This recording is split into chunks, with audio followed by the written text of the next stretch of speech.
Hello friends, आज मैं आपके साथ कॉमर्स का एक और टॉपिक लेके आया हूँ। चैप्टर का नाम है कॉमर्स। चैप्टर का नाम है पार्टनरशिप एंड टॉपिक का नाम है features of partnership firms. Partnership firms की क्या फीचर्स होती हैं, बेसिकली पार्टनरशिप के क्या फीचर्स होते हैं और कैरेक्टरिस्टिक्स क्या होते हैं, वो डिस्कस करेंगे। इससे पहले वीडियो जो मैं लेके आया था उसमें मैंने बताया था कि पार्टनरशिप की मीनिंग क्या होती है और कुछ डेफिनेशन जो स्कॉलर्स ने दी हुई है उसका भी लिंक आपको डिस्क्रिप्शन में मिल जाएगा। चलिए शुरू करते हैं। तो जब भी आपको क्वेश्चन आएगा discuss the meaning and features, तो मीनिंग लिखना है, डेफिनेशन लिखनी है और फीचर्स लिखने हैं।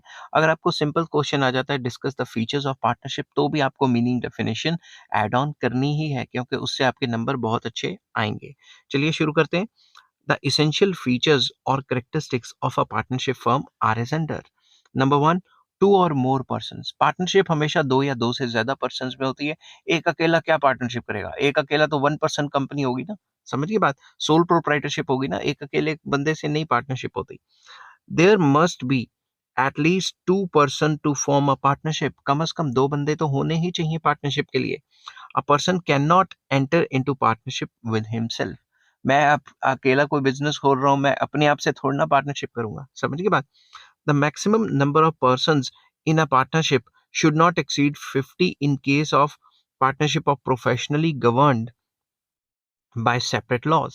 बेसिकली मैक्सिमम जो है वो 50 है एक पर्टिकुलर टाइप के बिजनेसेस के लिए। कईयों में ये 50 से भी ज्यादा बढ़ जाती है, मगर ये जो लाइन है ये टाइम टू टाइम चेंज होती रहती है। ये एक डायनेमिक कंसेप्ट है। मैं जिस टाइम वीडियो बना रहा हूँ उस टाइम कुछ और होगी, नए नए बिजनेस लॉज आते रहते हैं, उसके हिसाब से पार्टनर्स की क्वांटिटी लगातार चेंज होती रहती है। ठीक है। If the number of partners exceed the prescribed maximum, it would become illegal association of persons. अगर मैक्सिमम जितनी भी एक पर्टिकुलर बिजनेस के लिए प्रिस्क्राइब्ड है, जैसे बैंकिंग फील्ड के लिए अलग है, पर्टिकुलर मैन्युफैक्चरिंग के लिए अलग है, और फाइनेंशियल कंपनियां इंश्योरेंस पॉलिसी खोली है उसके लिए अलग है। अगर वो मैक्सिमम परमिजिबल लिमिट जो गवर्नमेंट ने डिक्लेयर की है अगर उससे ज्यादा हो जाती है तो उसे इलीगल पार्टनरशिप या इलीगल एसोसिएशन ऑफ पर्संस कहा जाता है। तो सबसे पहली बात है, पार्टनरशिप के लिए दो या दो से ज्यादा पर्सन चाहिए, और पर्टिकुलर बिजनेस के पार्टनरशिप के लिए जितने गवर्नमेंट ने प्रिस्क्राइब किए हैं उतने होने चाहिए। नेक्स्ट आ जाता है एग्रीमेंट। विदाउट एग्रीमेंट कैसे पार्टनरशिप होगी? एग्रीमेंट करना पड़ेगा ना between partners. Partnership is the outcome of an agreement between persons. Partnership होती तब है जब जो गिवन पार्टनर्स हैं उनके बीच में एग्रीमेंट हो। The relation of partnership arises from the formation of a contract and not from status और बर्थ। जो पार्टनरशिप है वो पार्टनर्स के बीच में रिलेशनशिप होता है जो अराइज होता है एक कॉन्ट्रैक्ट की वजह से। ऐसा नहीं है कि हम पैदा हो गए तो पैदा होते ही पार्टनरशिप होगी, या हमारा कोई हाई फाई स्टेटस है या लो स्टेटस है या स्टेटस की वजह से पार्टनरशिप होगी। ऐसा नहीं होता। पार्टनरशिप तभी आती है जब कॉन्ट्रैक्ट होता है। If a proprietor gives a share in profits to his employees, it will not be called a partnership unless there is an agreement of partnership between the two. आपने देखा होगा, जब भी कोई इंसान किसी कंपनी में काम करता है तो उस कंपनी को अगर प्रॉफिट होता है तो वो प्रॉफिट का कुछ हिस्सा एम्प्लॉइज के बीच में भी बांट देता है। तो क्या एम्प्लॉइज जो प्रॉफिट शेयर कर रहे हैं वो भी पार्टनर्स हैं? नहीं, बिल्कुल नहीं, क्योंकि पार्टनर्स के बीच में तो कॉन्ट्रैक्ट होता है ना। समझ गए बात? वो तो एम्प्लॉय को उसने अपनी खुशी से एम्प्लॉयर ने प्रॉफिट बांट दिया, बोनस दे दिया। समझ के बात? तो वो कॉन्ट्रैक्ट नहीं होता। The agreement may be oral or in writing, but it must satisfy all the essentials of a valid contract. जो भी एग्रीमेंट है वो ओरल में भी हो सकता है और राइटिंग में भी हो सकता है, मगर यहाँ पे मेन मसला और मेन मकसद ये है कि वो जो कॉन्ट्रैक्ट है वो सेटिस्फाई करना चाहिए सारे essential elements of a contract को। ये तो मैं कॉमर्स की जो है वीडियो बना रहा हूँ। जब मैं आपको लॉ की वीडियो बनाऊंगा तो उसमें बताऊंगा कॉन्ट्रैक्ट क्या होता है और उसके एसेंशियल एलिमेंट्स क्या होते हैं। समझ गई बात? वो एक अलग वो है, मतलब एक अलग सब्जेक्ट है। Lawful business. जब भी आप पार्टनरशिप करेंगे किसी लॉफुल पर्पस के लिए करेंगे। इलीगल एक्टिविटीज के लिए कभी भी पार्टनरशिप जो होती है वो नहीं मानी जाती। फॉर एग्जाम्पल, मैं एक गुंडों का गैंग बना लिया और मैंने आपस में कह लिया भाई हम हिस्सेदारी करेंगे, जितना भी हफ्ता कलेक्शन करेंगे या महीने की कलेक्शन करेंगे। तो अगर मेरी कलेक्शन किसी ने मार ली या किसी ने नहीं दी, तो मैं कोर्ट केस थोड़ी ना करूँगा।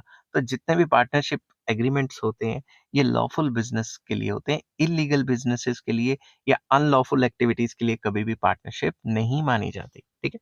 तो इसको इंग्लिश में कैसे लिखेंगे मैं वो बताता हूँ आपको। A partnership can be formed only for the purpose of carrying on a business. Partnership सिर्फ़ एक बिज़नेस चलाने के लिए होती है। समझ गए बात?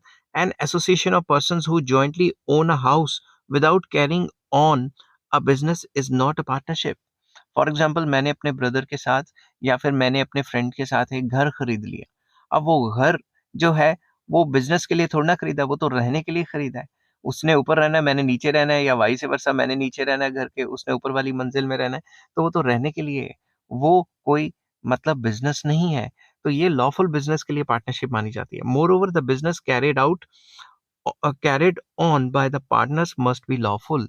जो भी बिजनेस है वो लॉफुल होना चाहिए। अगर इलीगल एक्टिविटीज हैं तो वो पार्टनरशिप में नहीं आएंगी। Illegal act such as theft, डकैती, smuggling etcetera can not be called as partnership आना चाहिए था। ठीक है ना? Can not be called as partnership. समझ की बात? तो जो भी इलीगल एक्टिविटीज हैं उनको पार्टनरशिप नहीं माना जाएगा। मैं कलर चेंज करके यहाँ पे लिख देता हूँ, can not be called as partnership. ठीक है। नेक्स्ट आ जाता है शेयरिंग ऑफ प्रॉफिट्स। जो भी पार्टनर्स होते हैं, आम तौर पे जो जनरल पार्टनरशिप होती है, उसके अंदर जितने भी पार्टनर्स होते हैं वो बराबरी का हिस्सा रखते हैं। अगर पार्शियल पार्टनरशिप नहीं है या फिर कोई खास टाइप की पार्टनरशिप नहीं है, तो उसमें जो प्रॉफिट्स एंड लॉसेस होते हैं वो बराबर होते हैं, ठीक है?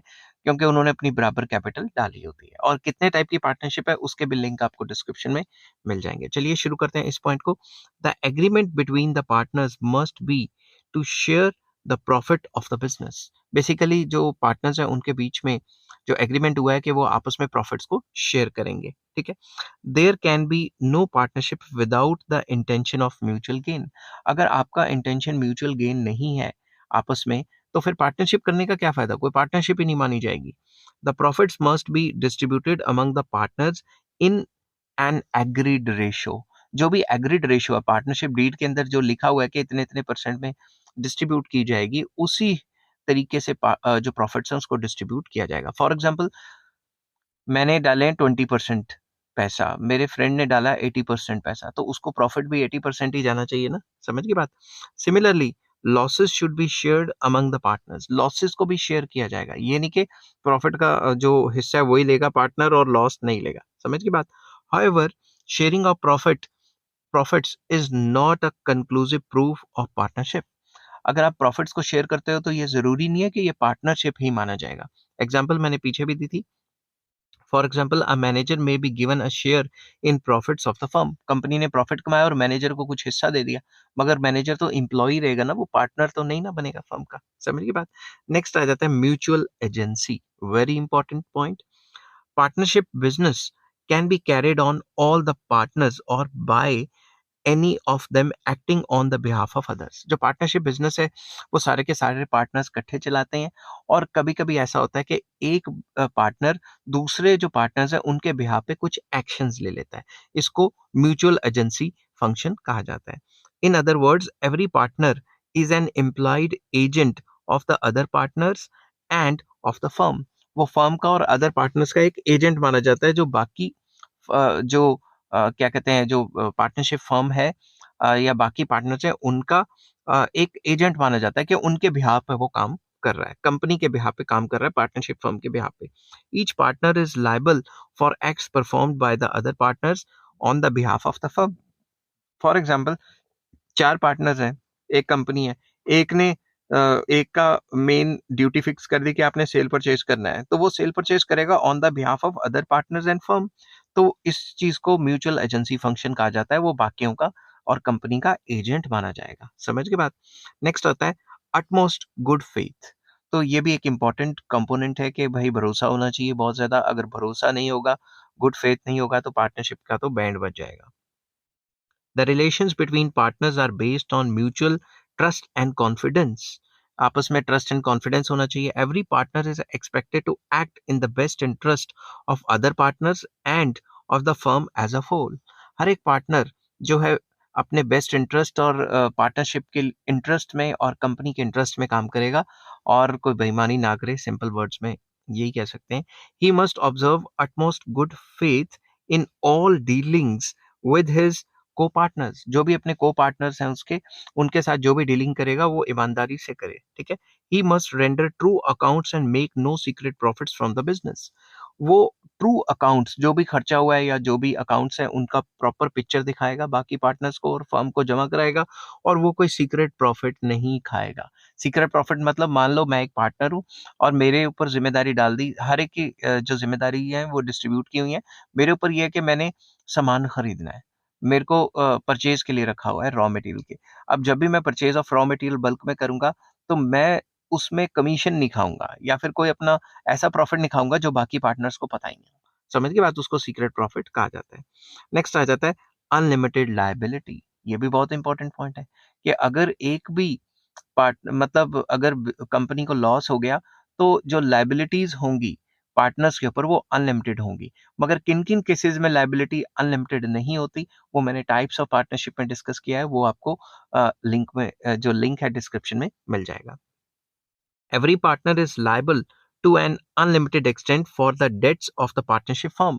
अगर पार्टनरशिप फर्म ने डेट ले लिया, कर्जा ले लिया, तो हर एक पार्टनर के ऊपर अनलिमिटेड लाइबिलिटी है। फॉर एग्जाम्पल कुछ पार्टनर्स भाग गए तो जो पार्टनर रह गए जो ट्रेसेबल हैं उनको पकड़ के पूरा का पूरा डेट निकलवाया जाएगा, और अगर कंपनी के एसेट्स पूरे नहीं पड़ते तो उनकी पर्सनल प्रॉपर्टी को बेच के वो डेट रिकवर करवाया जाएगा। In case the assets of the firms are not insufficient to pay the debts in full, the personal property of each partner can be attached to pay the creditors of the firm. Simple words में वही कि अगर किसी भी company जो partnership firm है उसके dates चले हुए हैं, मान लो 1 करोड़ रुपया डेट है, मान लो 2 पार्टनर है, एक पार्टनर भाग गया और अब उसको पकड़ नहीं सकते, तो जो दूसरा पार्टनर बचा है उसकी पर्सनल प्रॉपर्टी में से भी वो 1 करोड़ का डेट रिकवर करवाया जा सकता है।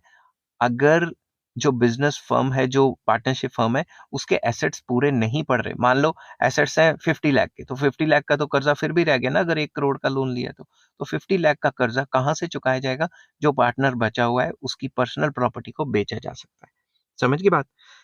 इसके ऊपर तो काफी पिक्चरें भी बनी हुई हैं। आपको पता है कि एक पार्टनर दूसरे को धोखा दे जाता है और दूसरा सड़क पे आ जाता है। नेक्स्ट आ जाता है restriction on transfer of interest. No partner can transfer his share in the partnership without the prior consent of all the partners. अगर मैं किसी पार्टनरशिप में पार्टनर हूं तो मैं अपना हिस्सा, मैं अपना इंटरेस्ट, मैं अपनी पार्टनरशिप को बेच नहीं सकता without the consent of other partners. बाकी पार्टनर्स की मर्जी के बगैर मैं अपनी पार्टनरशिप को बेच भी नहीं सकता। समझ गए बात? तो ये भी एक इंपॉर्टेंट फीचर है। नेक्स्ट आ जाता है joint ownership and control. A partnership is owned and controlled jointly by all partners. सारे के सारे पार्टनर्स जो हैं जॉइंटली ओन करते हैं और बिजनेस को जो पार्टनरशिप बिजनेस है उसे कंट्रोल करते हैं जॉइंटली, ठीक है। उसके बाद आ जाता है no separate legal entity. A partnership firm has no separate legal entity. उनकी कोई सेपरेट लीगल एंटिटी नहीं होती from the partners. Simple words में इसका भी यही मतलब है कि पार्टनर्स हो या पार्टनरशिप फर्म हो एक ही बात है। अगर पार्टनरशिप बिजनेस से कर्जा देना है तो पार्टनर्स ने भी कर्जा देना है, ये एक ही बात है। अगर पार्टनर्स भागे या नहीं भी भागे, और अगर मान लो 10 पार्टनर है और 10 पार्टनर इक्वल हिस्सेदारी रखते हैं और उन्होंने 10 करोड़ का लोन ले लिया और कंपनी जब बिकी है तो कंपनी के एसेट सिर्फ 5 करोड़ थे, तो हम ये नहीं कह सकते कि जो कंपनी है वो अलग है और जो पार्टनर्स है वो अलग है। उनकी कोई सेपरेट लीगल एंटिटी नहीं है। समझ गए बात? तो वो जो बचा हुआ कर्जा है वो उन्हीं को देना पड़ेगा जो पार्टनर्स हैं, जिनके इक्वल हिस्से हैं, उनके इक्वली कर्जे डिवाइड हो जाएंगे, उनके पर्सनल प्रॉपर्टी को बेच के निकलेंगे। नंबर 1। नंबर 2, अगर कंपनी के ऊपर केस होगा तो पार्टनर्स के ऊपर केस माना जाएगा। समझ गए बात? कोई पार्टनर्स की और जो कंपनी है उसकी सेपरेट लीगल एंटिटी नहीं है जैसी जॉइंट स्टॉक कंपनी में होती है। आई होप ये वीडियो आपको पसंद आई होगी। अगर पसंद आती है तो please like share and subscribe. इस चैप्टर के सारे लिंक्स आपको डिस्क्रिप्शन में मिल जाएंगे। नेक्स्ट टॉपिक मैं लेके आऊंगा पार्टनरशिप डीड क्या होती है और किस तरीके से होती है, इस पे पूरा डिटेल एक टॉपिक डिस्कस करूंगा। और आज के लिए इतना ही। Take care, bye bye.